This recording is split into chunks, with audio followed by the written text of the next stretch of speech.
오늘은 거룩하고 복된 성탄 주일입니다. 우리를 위해 이 땅에 오신 예수 그리스도를 우리가 축하하고 환영하고 또 그 주님께 감사하는 복된 주간입니다. 이 땅에 오신 예수 그리스도로 인하여 여러분의 삶 가운데에 주님의 은혜와 축복이 충만하기를 간절히 축원합니다. 우리는 살아가면서 격이라는 그러한 단어를 많이 생각하고 또 그 상황을 맞이할 때가 있습니다. 그래서 어떠한 때 보면 격에 맞지 않는 그러한 상황을 접할 때에 우리는 때로는 섭섭하기도 하고 때로는 마음에 불평과 불만이 있을 수도 있습니다. 예를 들어서 이런 겁니다. 어느 한 지역의 나라의 최고 지도자나 또 세계적으로 유명한 명사 아니면은 세계적으로 유명한 어떤 큰 그룹의 대표가 우리 집을 방문한다고 할 때에 우리는 그 격을 맞추기 위해서 분주하게 집안을 청소하고 정리하고 수리하고 또 집안에 무엇인가 또 가져다가 새로운 모습으로 꾸미기도 하고 그러면서도 마음에 격에 맞지 않을까 이런 생각을 가질 때가 참 많이 있습니다. 누군가 나보다 어떠한 격이 높다고 생각하면 그 격을 맞추기 위해서 우리는 많이 노력하는 것을 보게 됩니다. 이러한 그 인간적인 관점에서 그래서 격에 맞는 사람들끼리 가능하면 어울리려고 하고요. 그래야 마음이 편하니까 가능하면 친구 삼으려고 합니다. 그런데 오늘 본문에 보면은 우리 인간적인 이 격에 맞지 않는 그러한 모습이 나옵니다. 만왕의 왕이고 만주의 주라고 하시는 예수 그리스도께서 이 땅에 오시는 그러한 장면을 오늘 본문은 묘사하고 있습니다. 그런데 우리가 이 격이라는 것에 맞추어 생각할 때에 도저히 이해할 수 없는 그러한 상황 가운데 메시아가 오셨다는 것입니다. 예수님의 탄생은 예루살렘 왕국이나 그렇지 않으면 최소한 유명한 그러한 제사장들 그 집안에 아니면 하나님의 성소에서 태어나야 한다고 생각할 것입니다. 그런데 오늘 성경에 보니까 주님이 태어나신 곳은 그러한 곳이 아니라는 거예요. 오히려 그 격에 맞지 않는 아주 낮은 곳, 어찌 보면 하찮은 곳에 태어나셨다는 것입니다. 성경의 이야기를 통해서 볼 때에 이 예수님의 탄생할 그때에 예수님의 어머니였던 마리아와 아버지 요셉은 당시 로마 황제 아구스토의 명을 받아서 고향 베들레헴에 호적하러 갔다 성경 그렇게 말씀하고 있습니다. 그런데 우리가 잘 알다시피 사람들이 갑자기 몰려들면은 묵을 숙소가 그렇게 넉넉하지 못합니다. 있다 할지라도 상당히 비싼 값을 지불하여야 하겠지요. 그래서 그런지 요셉과 마리아는 여관을 찾지 못했습니다. 오늘날로 말해서 호텔을 찾지 못했다는 거예요. 그들의 형편에 맞는 그들의 형편에 힘이 붙이더라도 아이가 태어날 그러한 때이니까 찾았는데 그러나 호텔을 찾지 못했습니다. 그래서 결국 그들은 그들의 아이를 비천한 곳, 당시 사람들이 부정하다고 생각하는 짐승이 쓰는 마구간, 그리고 예수님이 누이신 곳은 동물의 먹이를 담아주는 구유에 누이셨다는 것을 오늘 성경은 우리에게 가르쳐주고 있습니다. 그렇다고 하면은 왜 하나님이신 예수님께서 만왕의 왕이고 만주의 주이신 그 예수 그리스도께서 그렇게 가장 낮은 곳에 오셨는지 오늘 말씀을 통해서 우리가 한번 묵상하고 같이 은혜 받기를 원합니다. 주님은 방금 말씀드린 대로 우리 삶의 가장 낮은 자리까지 찾아오시는 분이라는 것입니다. 1절 말씀을 함께 읽겠습니다. 같이 읽습니다. 그때에 가이사 아구스토가 영을 내려 천하로 다 호적하라 하였으니 아멘. 오늘 누가복음 1장은 그때의 가이사 아구스토가 영을 내려 천하로 다 호적하라 하였으니 하고서 말씀하고 있습니다. 예수님 탄생 때의 구체적인 그러한 기록을 통하여서 주님의 탄생이 정말 우리의 역사 속에서 이루어진 것임을 다시 한번 가르쳐주고 있습니다. 그러면서 그 환경이 어떠한 환경인지 우리에게 가르쳐주고 있습니다. 요셉과 마리아가 살던 그 나사렛이라는 그러한 동네, 갈릴리라는 동네에서 베들레헴까지는 자그마치 130km나 됩니다. 오늘 우리가 자동차를 타고 다니는 이 시대에 생각하면 130km, 뭐 1시간, 길어야 1시간 반이면 가겠지, 이렇게 생각할 수 있습니다. 그러나 요셉과 마리아가 살던 그 시대에는 자동차가 없었습니다. 만삭이 된 이 마리아가 말을 타고 가는 것도 쉽지 않았습니다. 조금씩 힘들지만 걸어갔어야 했다는 것입니다. 그리고 그 몸이 무겁기 때문에 이 여정은 고통스러운 여정이었습니다. 가능하면 안 갈 것입니다. 여러분 어떻습니까? 한번 생각해 보세요. 우리가 하나님 앞에 예배 드리는 것, 그것도 자동차 타고 오는데도 우리도 우리의 환경과 여건이 조금 불편하면은 때로는 우리가 한 주 정도 스킵할 때도 있어요. 우리의 마음은 그렇다는 거예요. 그게 좋은 모습이라고 이야기하는 것이 아니라 얼마든지 마리아와 요셉도 그런 마음이 있었다는 것입니다.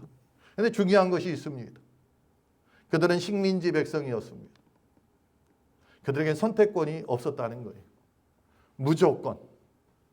무조건 그 자리에 왔어야 했다는 것입니다. 순종하지 않으면은 오히려 더 큰 핍박과 고통이 그들 앞에 놓여 있기 때문에 그들은 어쩔 수 없이 순종했다는 것입니다. 오늘 본문을 통해서 우리에게 가르쳐주는 성탄의 첫 이야기는 이러한 상황입니다. 아주 힘들고 어려운 상황, 고통스러운 그러한 상황입니다. 그러나 그들은 어쩔 수 없이 순종하였고, 순종한 결과는 어떻게 되었는지 7절이 우리에게 가르쳐주고 있습니다. 같이 읽습니다. 시작.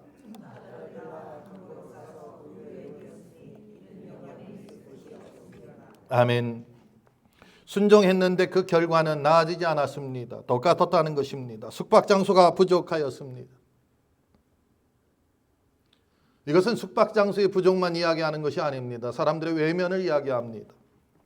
저와 여러분이 자라던 우리의 어린 시절 한번 생각해 보세요.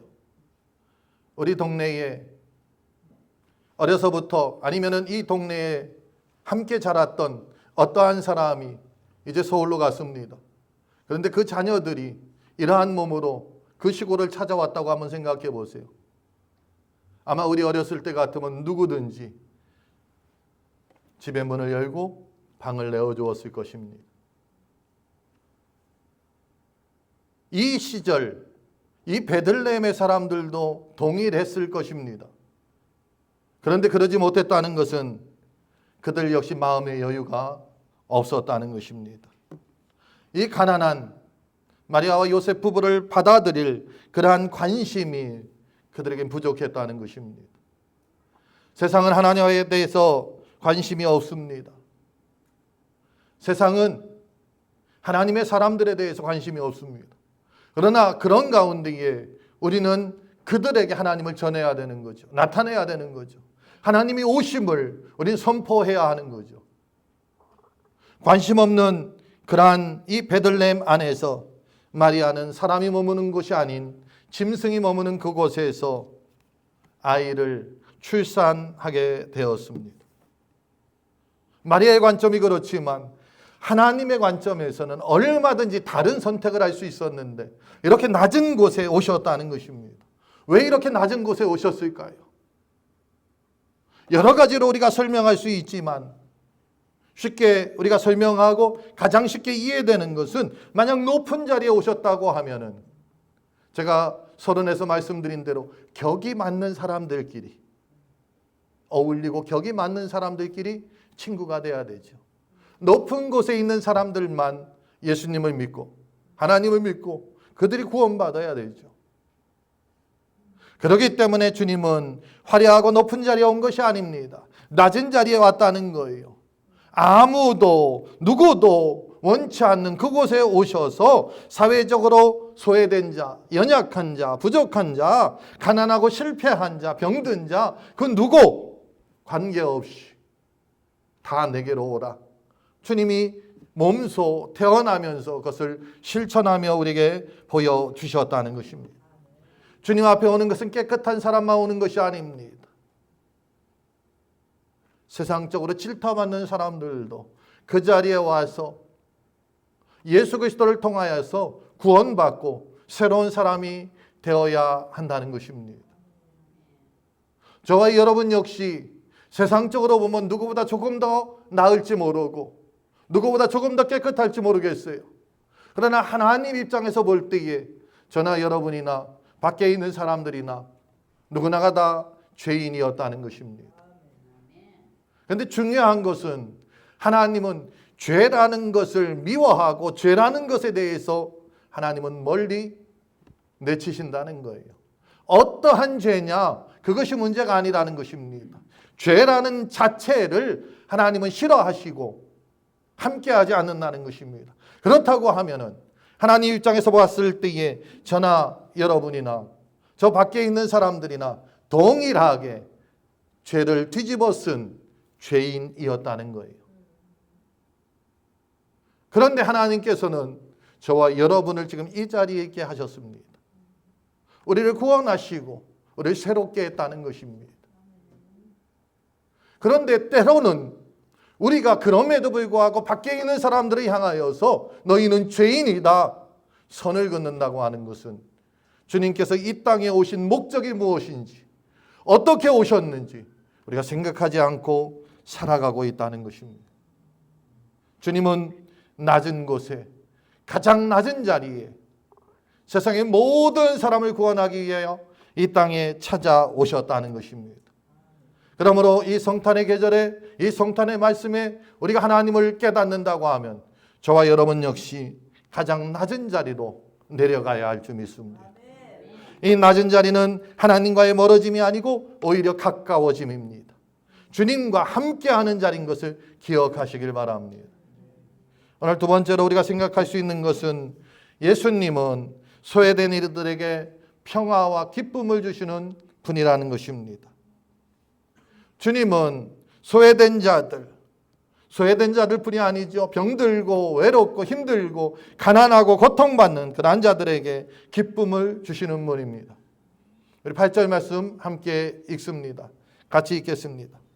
그 지역의 목자들이 밤에 밖에서 자기 양떼를 지키더니 아멘. 지금 주님은 가장 먼저 주님의 탄생을 알게 된 사람들은 누구냐? 바로 목자들이었다는 것입니다.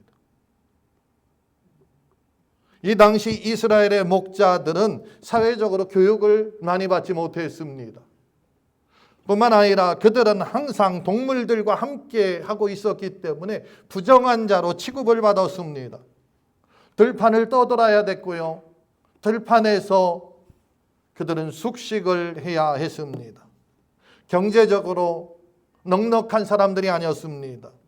생계를 겨우 유지하는 사회 구조로 볼 때 가장 밑에 있는 하층민의 사람들이었다는 것입니다. 그런데 놀랍게도 하나님께서 하나님이신 예수 그리스도가 이 땅에 오시는 그 소식을 그들에게 가장 먼저 전했다는 것입니다. 여러분 집안에 기쁜 일이 있습니다. 축하받을 일이 있습니다. 누구에게 가장 먼저 전할까요? 내가 가장 사랑하는 사람, 가장 좋아하는 사람, 그리고 그 중에서도 이왕이면은 내세울 수 있는 사람. 그렇지 않나요? 저는 그럴 것 같아요. 그런데 우리 주님은 그러지 않았다는 것입니다. 주님께서 이 땅에 오신 것을 목자들에게 가장 먼저 알리셨다는 것입니다. 목자들은 그들의 반응도 참 놀랐습니다. 우리 10절 말씀 한번 볼까요? 같이 읽습니다. 시작.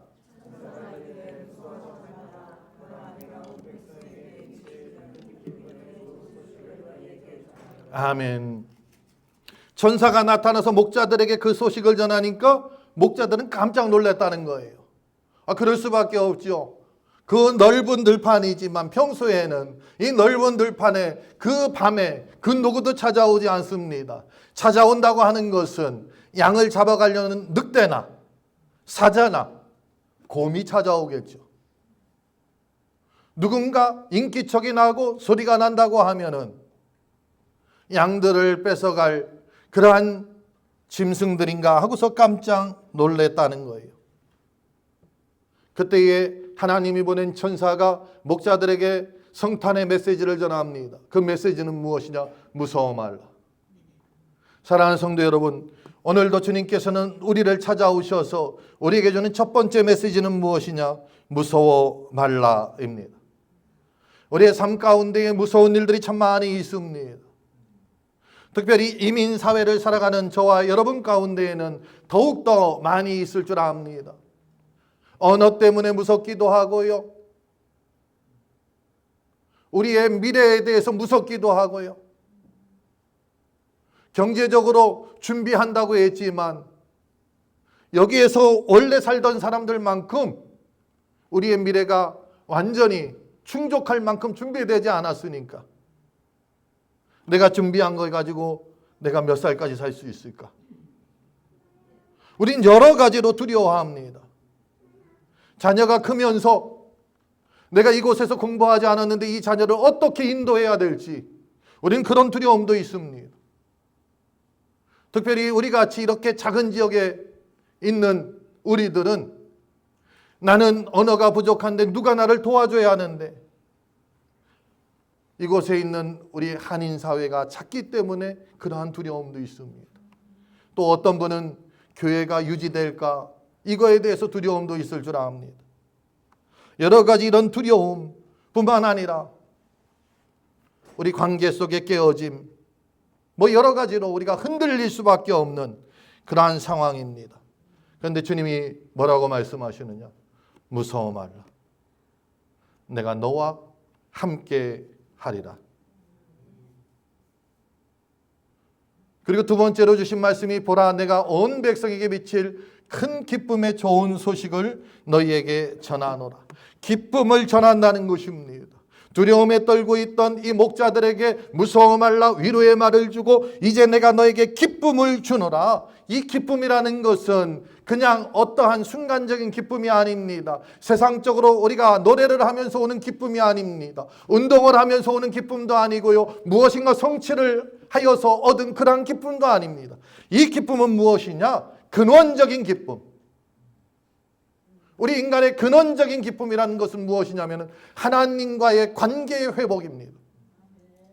에덴 동산에서 아담과 하와가 하나님과 함께 교제할 때에 그들은 기쁨 가운데에 즐거움 가운데 부족함이 없는 가운데에 불만이 없는 가운데 살았습니다. 그러나 사탄을 통하여서 죄가 들어오고 죄로 인하여서 하나님과 분리된 이후에 그들은 두려워하였고요, 무서워하였고요, 기쁨이 사라졌습니다. 수고하여야 하였습니다. 고통받아야 했습니다. 그런데 이것이 해결되는 기쁨을 이야기합니다. 지금 이 목자들은 그들의 신분이 바뀌지 않았습니다. 그들의 환경이 바뀌지 않았습니다. 그대로였습니다. 그러나 중요한 것은 마음이 완전히 달라졌다는 것입니다. 하나님과 관계가 회복되었다는 것입니다. 현실은 똑같은데 그 현실을 바라보는 시선이 달라진 것입니다.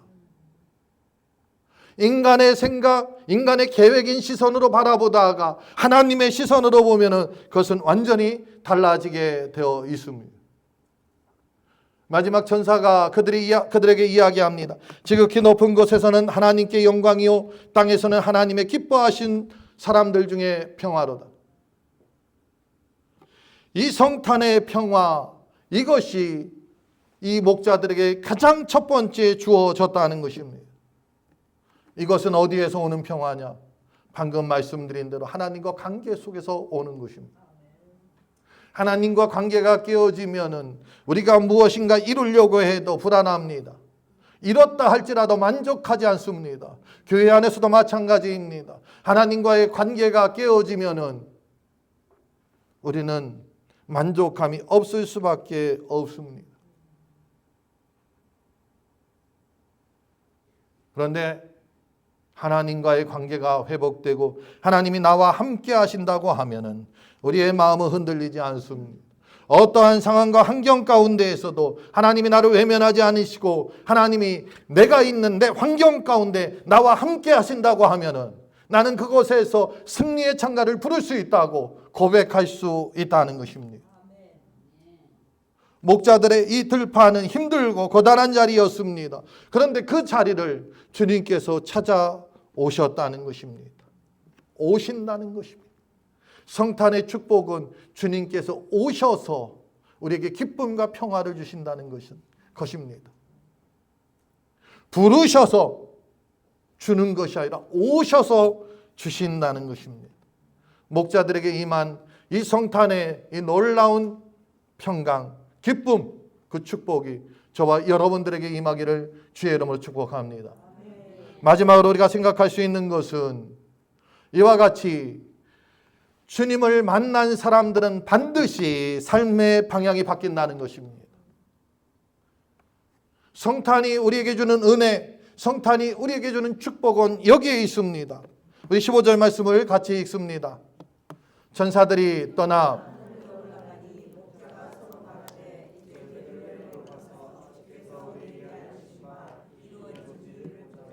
아멘. 자 보세요. 목자들이 천사들이 떠나자마자 베들레헴으로 가자. 천사들이 말한 것이 그 이루어진 일을 우리가 보자. 이미 이 땅에 오셨다고 하니까 가서 보자는 거예요.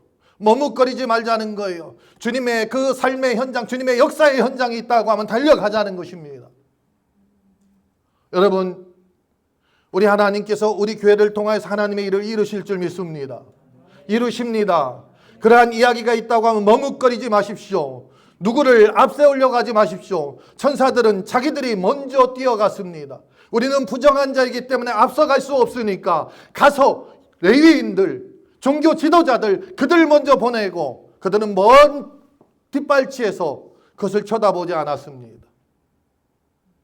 내가 부정한 자이든 내가 부족한 자이든 그것을 고려하지 않았습니다. 달려갔습니다. 계산하지 않았습니다. 달려갔습니다. 꿈들이지 않았습니다. 즉시 움직였다는 것입니다. 우리의 신앙생활 가운데에 날마다 새로워지고 날마다 하나님의 기쁨과 평강을 누리기 원하신다고 하면은 오늘 이 말씀을 기억하시기 바랍니다. 찾아가는 믿음이 필요합니다. 말씀을 찾아가고요. 하나님을 찾아가고요. 하나님이 역사하는 그 현장을 찾아갈 때에 우리의 기쁨과 우리의 평강은 절대로 사탄에게 빼앗기지 않습니다. 그러나 머뭇거리는 순간 마치 물 위에 조각배를 띄워놓으면 물의 흐름에 따라서 그것이 흘러내려가듯이 우리도 머뭇거리는 순간 세상을 따라서 우리의 믿음과 우리의 신앙은 흘러서 쇠퇴할 수밖에 없습니다. 그러나 주님을 찾아간다고 하면은 그 기쁨은 영원히 우리의 안에 간직될 줄 믿습니다. 주님의 음성을 들을 때에 어떤 핑계를 삼아서 멈춰서기보다도 한 걸음 나아가는 저와 여러분 되시기를 주의 이름으로 축복합니다. 믿음은 생각한다고 잘하지 않습니다. 믿음은 묵상한다고 잘하지 않습니다. 생각 많이 하고 묵상 많이 한 사람이 교회에서 가장 많이 문제를 일으킵니다. 고린도 교회를 보니까 그렇게 주님을 위해서 헌신한다고 했지만 자기들 일에 바빠서 생각 많이 하고 묵상하고 그러다 보니까 여러 가지 파당으로 나뉩니다. 우리는 그것이 아닙니다. 움직여야 합니다. 생각하고 묵상했다고 하면은 이것이 나쁜 것이 아니에요. 반드시 움직여야 된다는 거예요. 그게 없을 때 문제가 되는 거예요. 순종해야 합니다. 그리고 무엇인지 알지 못할 때는 거꾸로 하셔도 됩니다. 순종하고 가다 보면은 그것이 무슨 일인지 보게 된다는 거예요. 지금 목자들은 지금 그들이 무엇인지 몰랐어요. 그러나 달려갔더니 아기 예수를 보게 되었고요. 아기 예수를 만나고 나니까 그들의 삶이, 가치관이 달라졌다는 것입니다. 하나님을 눈으로 직접 보게 된 그들은 변화했다는 것입니다. 이 목자들이 그 다음 어떻게 행동했는지 우리 한번 같이 보겠습니다. 17절입니다. 함께 읽습니다. 보고 천사가 자기들에게 이 아기에 대하여 말한 것을 전하니. 아멘. 지금 이 목자들이 어떻게 했다고요? 천사들이 자기들에게 이야기한 것을 전했다는 거예요. 누가 와서 너 왜 왔느냐, 무엇이냐, 어떤 소식을 듣고 왔느냐 묻기 전에 자기들이 먼저 말했다는 것입니다. 은혜 받은 사람, 성령 받은 사람, 은혜 안에 있는 사람은 자연스럽게 입술이 열릴 수밖에 없습니다. 내가 만난 하나님이 정말 나를 살려주시고 그 하나님이 나에게 생명 주시고 저 천국을 보장해 주시고 그리고 나는 오늘 죽는다 할지라도 하나님과 더불어서 천국에 들어간다고 하는데 내 주변에 내가 사랑하는 그 사람들에게 전하지 않을 수 있습니까? 전해야죠. 선포해야죠. 그도 같이 가야죠. 어떠한 사람 그럽니다. 내가 조금 있다가 갈게. 내가 조금만 나이 들으면 교회 나갈게. 그 나이 들 때까지 누가 기다려준다고 합니까? 아무도 기다려주지 않아요. 모르겠습니다. 그 이야기를 듣고 그냥 묵묵히 있는 누군가는 있을지 모르겠지만 하나님은 그걸 기다려주지 않는다는 거예요. 하나님은 하나님의 때에 하나님의 일을 이루신다는 것입니다. 그렇기 때문에 은혜를 받았다고 하면 우린 자연스럽게 입술이 열리고 삶을 나누고 그 은혜가 흘러가게 해야 한다는 것입니다. 주님을 만난 사람은 그 마음이 변합니다. 마음이 변하면은 말이 변하게 돼 있어요. 말이 변하면은 삶의 목적도 다 변한다는 것입니다. 오늘 마지막 20절 같이 읽겠습니다. 함께 읽습니다. 목자들은 자기들에게 이르던 바와 같이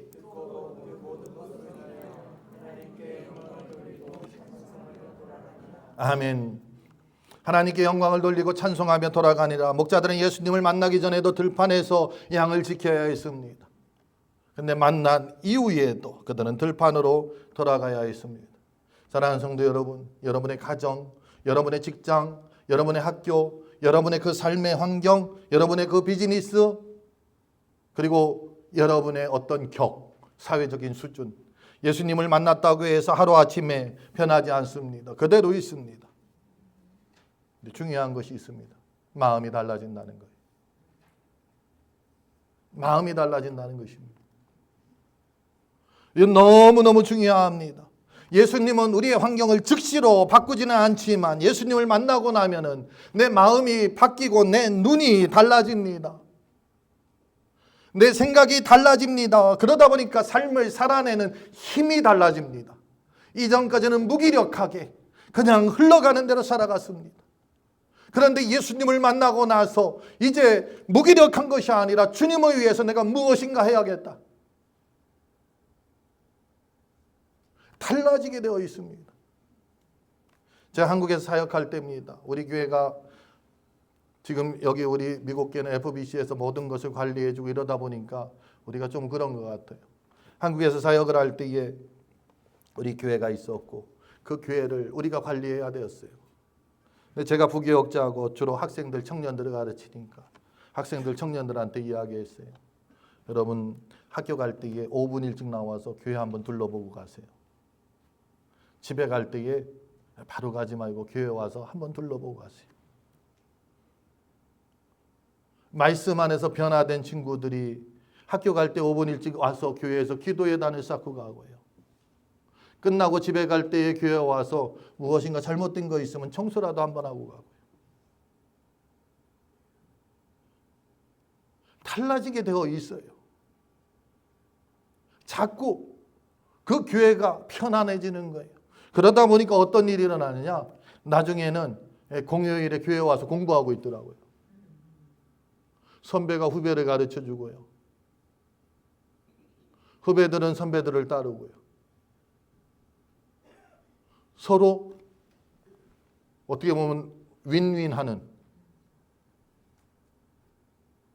그런데 그것만 그런 것이 아니라 신앙까지 같이 자라는 거예요. 제가 몇 년 전에 그 교회를 가서 방문했던 적이 있습니다. 가보니까 이제 30대 후반 40대가 됐는데 다 그 교회에 일꾼들이 되어 있어요.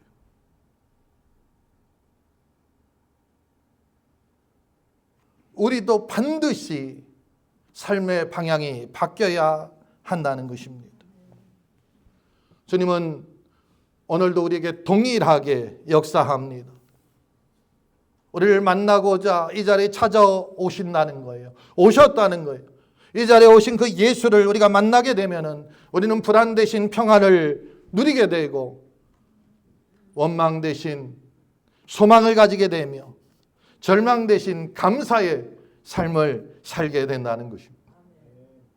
세상의 목적을 두고 살아가던 내 삶이 이제 하늘의 목적을 두고 살아가는 하나님 기뻐하시는 삶이 된다는 것입니다. 사랑하는 성도 여러분, 이 성탄 예배를 통하여서 예수님을 바라보는 저와 여러분의 시선이 달라져서 하나님 앞에 기쁨되고 인정받는 복된 하나님의 자녀들 되시기를 주의 이름으로 축복합니다. 기도하겠습니다. 존귀하신 하나님, 고맙고 감사합니다.